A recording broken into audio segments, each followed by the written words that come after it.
મોરબીનું એક એવું નામ જે સતત ચર્ચાનો વિષય બને છે એ નામ છે કાંતિ અમૃતિયા. છેલ્લા ઘણા સમયથી આપણે તેને અવારનવાર જાહેરમાં આપેલા ભાષણોથી ક્યાંક ને ક્યાંક ચર્ચાનો વિષય બનતા જોયા છે. તો તમને એ પણ યાદ હશે કે ગોપાલ ઇટાલિયાએ કાંતિ અમૃતિયાને ચેલેન્જ આપી હતી ને એકબીજાએ જે ચેલેન્જ આપી ત્યારબાદથી સતત એક વિવાદ થયો હતો.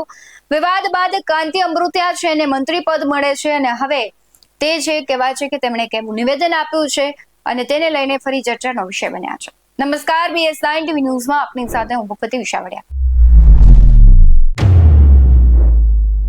એ તમને યાદ હશે કે કાંતિ અમૃતિયા છે એક વખત જેલમાં ગયા હતા, ત્યાં કેદીઓ છે તેને મળ્યા હતા. ફરી વખત એવી જ કંઈક વાત છે, જેલમાં જે કેપેસિટી વધારવામાં આવી છે તેની વાતને તેમણે કહેવાય છે કે જોડતા કહી દીધું છે કે જે માફિયાઓ છે, અસામાજિક તત્વો છે, તેના માટે જ જેલ બનાવવામાં આવી રહી છે અને કેપેસિટી વધારવામાં આવી રહી છે, જેથી કરીને જાહેરમાં જે પોતે કૃત્યો કરતા હોય તેનાથી લોકોને સુરક્ષા મળે.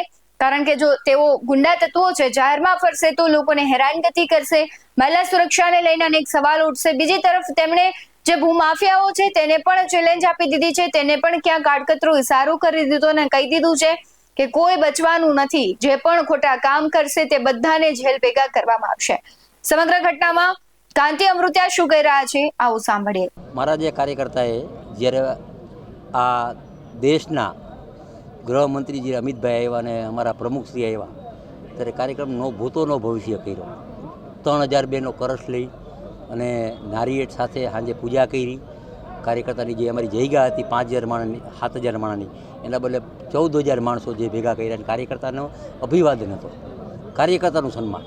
બીજું સાથોસાથ આવતા દિવસોમાં લગભગ આવતા મહિનામાં મુખ્યમંત્રીને અહીંયા લઈ આવી અને લગભગ 800 કરોડના કામ મોરબી જિલ્લાના કામ થશે અને કામ ક્વોલિટી થશે.